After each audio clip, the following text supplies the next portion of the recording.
Robert's greed. Robert was a poor fisherman, and Martha was his young and beautiful wife. They lived in a small hut near the sea. Robert managed to earn a little money on the days he caught some fish, but there were days when he could not catch any. On such days, Robert and Martha got little to eat. They were both quite disgruntled with their lot in life. Robert never stopped complaining about how cramped and uncomfortable their hut was, how dirty and ragged his clothes were, how little he had to eat, and how hard he had to work. And Martha simply yearned for all the good things of life: a beautiful house, fancy clothes and ornaments, servants, and good food. One day, as was often the case, Robert went fishing but was not able to catch any fish. The sun began to set, but his fishing net was empty. Robert began to fret. What'll we eat today? Oh, I hope we don't have to starve yet again. Just then, he felt a strong pull at his net. His spirits lifted. I seem to have got a nice big catch. But when he pulled his net out of the water, he was disappointed to see that there was only one fish, a tiny little fish. Suddenly, he noticed something amazing. The fish was the color of gold and shining like the sun. As Robert looked on mystified, the fish began to speak. Please save my life. Please throw me back into the water. I am the king of the sea. The king of the sea. Robert was alarmed by the very idea. He opened his net, and the fish fell back into the water. At once, the water became the color of gold. Robert watched spellbound as the mighty king of the sea rose up from the waves and spoke out loud. Thank you, fisherman. I can grant you 3 wishes in return for your kindness. Come to the seashore and call out to me whenever you want anything. Robert bowed happily and replied, Thank you, King of the Sea. But I need to talk to my wife before I can tell you my first wish. I'll be back soon. Robert was elated.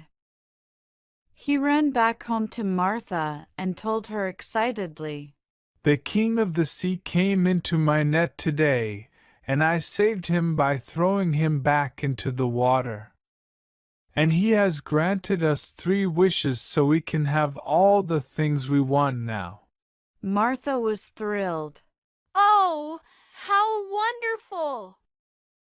Don't you think we should straightaway ask the King of the Sea to give us some respectable clothes at least? Robert was delighted by the idea. I'll do just that. And I'll ask him for some ornaments as well. I'm sure that will please you. So Robert rushed back to the seashore. He stood at the edge of the water and called out, O King of the Sea, please come and bestow upon me the wish you promised.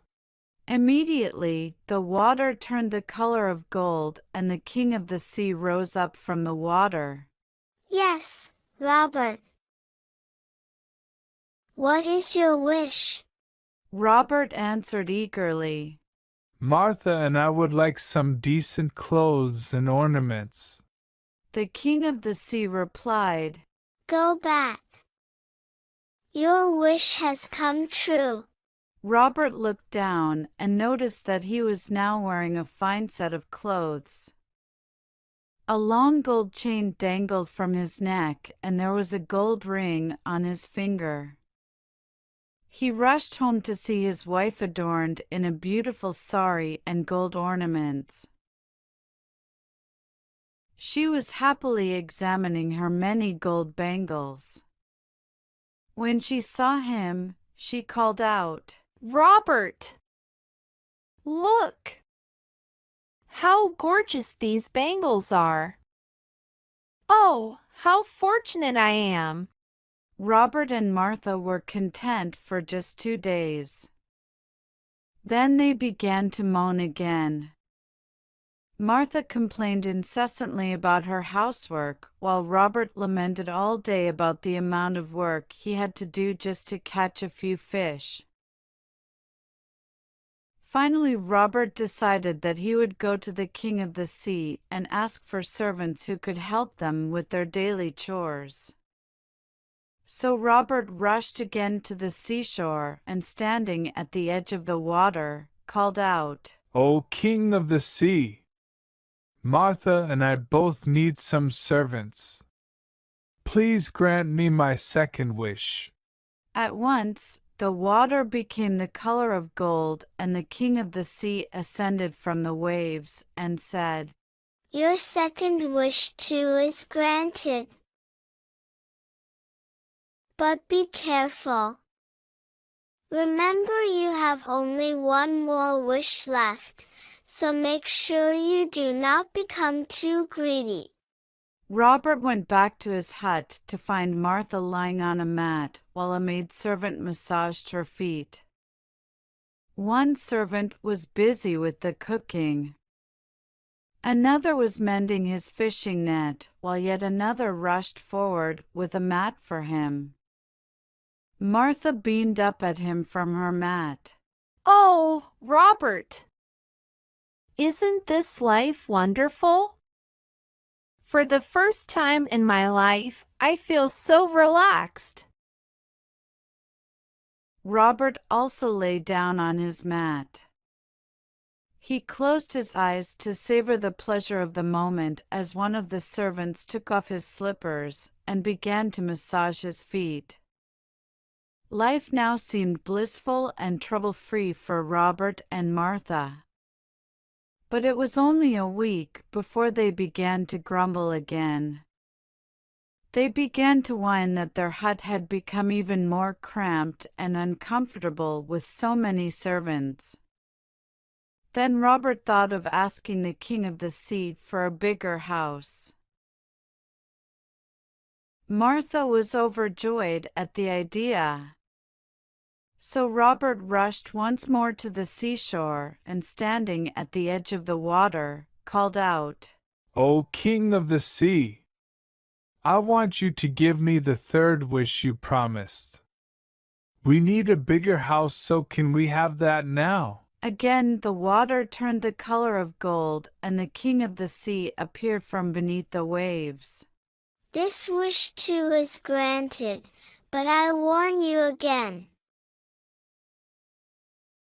Greed will bring your downfall and give you nothing but unhappiness." Robert hurried back home to find Martha standing outside a big fine house. "Look at our lovely house, Robert! Now we have everything we always wanted." "Yes, I am satisfied. We have everything now." But their satisfaction did not last long. After a few weeks, Martha told Robert, "Do you know that in spite of our fine house and servants, the village women still call me a fisherman's wife? It makes me feel quite humiliated." Robert reacted immediately. "Yes, they still call me a fisherman too. We need to do something about that. We need to be treated with more respect. I'll tell you what, I'll go and tell the King of the Sea to make me a king. Then the village women will have to call you a queen." Fantastic though the idea seemed, Martha was afraid. "Robert, aren't the 3 wishes you were granted over? I really like the thought of your becoming a king, but I'm not sure we should ask the King of the Sea for anything more." "Don't be afraid. I saved the life of the king of the sea. Surely he cannot refuse me this one last wish. Robert then walked back to the seashore and called out, King of the sea, grant me one more wish. Make me a king and my Martha a queen. But this time the water did not turn the color of gold. This time the king of the sea did not appear. Instead, the waves rose up high and the sky turned dark and menacing even as an angry voice arose from the water. Go back, Robert. You're too greedy. You'll lose everything. But I hope you'll both learn a lesson. Robert was stunned. As he walked home sadly, he noticed that he was again wearing his dirty, ragged clothes. When he reached home, he saw that Martha was standing outside their dilapidated mud hut, wearing her old torn sari. The house, their beautiful clothes and ornaments, the servants were all gone. With tears in her eyes, Martha told him, We should never have been so greedy. We should never again ask for more than we have. From that day on, Martha and Robert became contented with whatever they had, and for the first time in their lives, they became truly happy. Thank you for watching. Please like, share, subscribe for more videos, press the bell icon and select all to get notifications.